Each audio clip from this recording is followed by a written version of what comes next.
بسم اللہ الرحمن الرحیم۔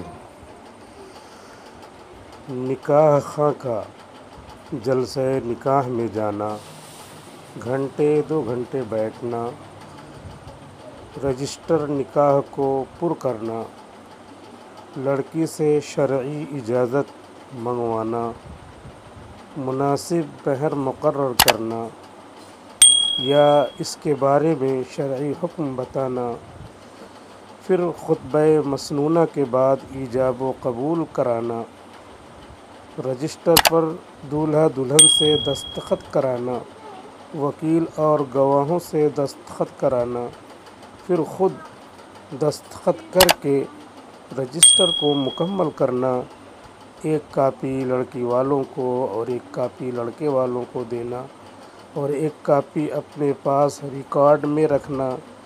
یہ سب ایسے امور ہیں کہ فقہائے متأخرین نے ان امور کی بجاآوری پر اجرت لینے کی اجازت دی ہے، جیسے فقہ کی تعلیم دینے پر اجرت لینے کو جائز قرار دیا ہے۔ فتاوی عالمگیری، دارالافتاء، دارالعلوم دیوبند۔ السلام علیکم۔